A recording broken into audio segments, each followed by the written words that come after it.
Is breaking అంటుంది. Medak municipal chairperson పీఠంపై ఉత్కంఠ రేగుతోంది. ఇక్కడ హంగ్ ఏర్పడింది. ఏ పార్టీకి పూర్తి మెజార్టీ రాలేదు.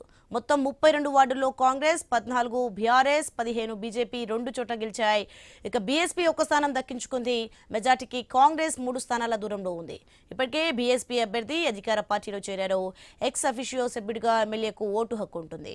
మ్యాజిక్ ఫిగర్ సాధించడానికి మరొకరి మద్దతు కావాలి.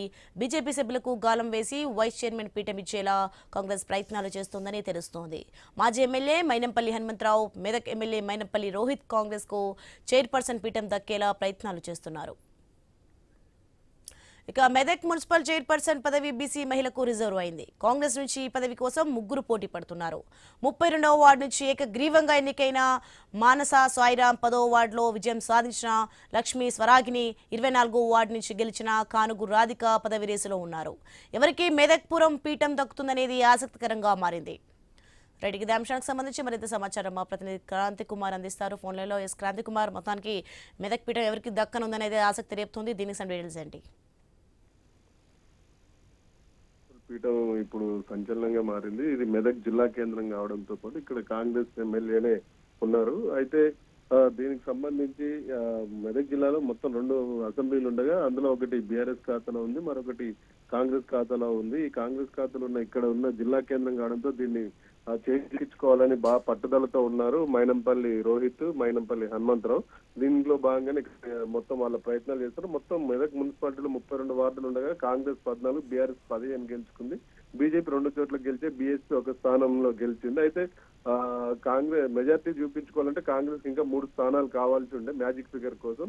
వెంటనే బీఎస్పీ అభ్యర్థి, బీఎస్పీలో గెలిచిన బీఎస్పీ పార్టీ నుంచి గెలిచిన అభ్యర్థిని కాంగ్రెస్ పార్టీలో చేర్చుకున్నారు. దీంతో వీళ్ళ బలము 15కు చేరుకుంది. మరొకటి దీని తర్వాత ఇక్కడ ఎమ్మెల్యే కూడా తన ఓటు హక్కు ఉంటుంది కాబట్టి తనది కలుపుకుంటే ఇప్పుడు మొత్తం 16 ఉన్నాయి. కానీ ఇంకొక ఓటు ఎక్స్ట్రా కావాలి. దీనికోసం ఇప్పుడు మొత్తం ప్రయత్నాలు జరుగుతున్నాయి. దీంట్లో భాగంగానే ఇటు బీఆర్ఎస్ వాళ్ళని కూడా డిస్టర్బ్ చేసే ప్రయత్నం కాంగ్రెస్ పార్టీ చేస్తున్నారు. బీఆర్ఎస్ లో గెలిచిన 15 మందిలో ఎవరు వస్తారో వాళ్ళకి మంచి తాయిలాలు ఇవన్నీ చూపిస్తున్నారు. వాళ్ళకి బహుమతులు ఇట్లాంటివి కూడా ఆర్థిక ప్రయోజనం ఇవన్నీ కూడా ఆశ చూపిస్తున్నట్టు మనకు తెలుస్తుంది. దీంతో పాటు ఇటు BSP at the same time BJP party వాళ్ళతో కూడా చర్చలు జరుపుతున్నట్టు తెలుస్తుంది. బీజేపీ అభ్యర్థులకు గాలం వేసి వాళ్ళకి అవసరమైతే ఎవరు వస్తారో వాళ్ళకి వైస్ చైర్మన్ పదవి కూడా ఇచ్చేందుకు కాంగ్రెస్ సిద్ధమవుతుంది. అయితే బీజేపీకి కాంగ్రెస్ కి సైద్ధాంతపర వైరుధ్యం ఉండడంతో కాస్త బీజేపీ నుంచి ఇటు రావడం, బీజేపీ మద్దతు అనేది కొద్దిగా వీళ్ళకి స్పష్టత రావడం లేదు. ఇటు అవసరమైతే ఎవరైనా బీఆర్ఎస్ వాళ్ళైనా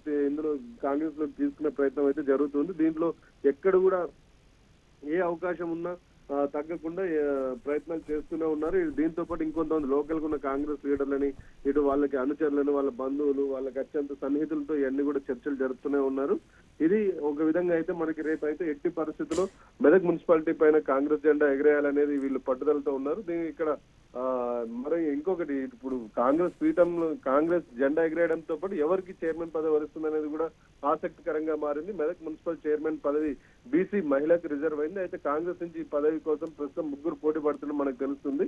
32వ వార్డు నుంచి ఏకగ్రీవంగా ఎన్నికైన మానస సాయిరాం ఇందులో ముందంజలో ఉన్నట్టు మనకు తెలుస్తుంది. గతంలో కూడా అంటే గత ఎన్నికల్లో కూడా ఈ మానస సాయిరాం ఏకగ్రీవంగా ఎన్నికయ్యారు. ఇప్పుడు కూడా మళ్ళీ ఆ వార్డులో ఏకగ్రీవంగా ఎన్నికయ్యారు. పట్టణంలో వీళ్ళకి మంచి ఆదరణ ఉండడంతో వీళ్ళని చైర్మన్ పదవి వరుస్తుందని కొంత మనకైతే వినిపిస్తుంది. దీంతో వీరితో పాటు 10వ వార్డులో విజయం సాధించిన లక్ష్మీ స్వరాగిని, 24వ వార్డు నుంచి గెలిచిన కానుగ రాధిక పదవి రేసు ఉన్నట్టు మనకు తెలుస్తుంది.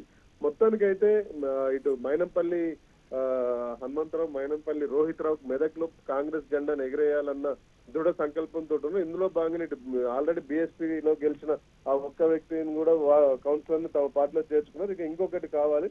ఆ ఒక్కదాని కోసం ఇటు బీజేపీతో పాటు బీఆర్ఎస్ వాళ్ళతో కూడా చర్చలు జరుపుతున్నారు. ఎవరు వచ్చినా ఇటు పార్టీ మద్దతు ఇచ్చినా పర్లేదు, లేదా తమ వ్యక్తిగతంగానైనా వచ్చి పార్టీలో చేరితే వాళ్ళకి మంచి పదవి ఇచ్చే అవకాశం అయితే కనిపిస్తుంది. ఇందులో వీళ్ళందరూ కూడా అభ్యర్థులు క్యాంప్ లో ఉన్నారు. ఈ క్యాంప్ లో ఉన్న వాళ్ళ కుటుంబ సభ్యులు, వాళ్ళకి అత్యంత సన్నిహితులతోటి చర్చలు చేస్తున్నారు మనకు తెలుస్తుంది. Right, thanks for the information Kranti Kumar.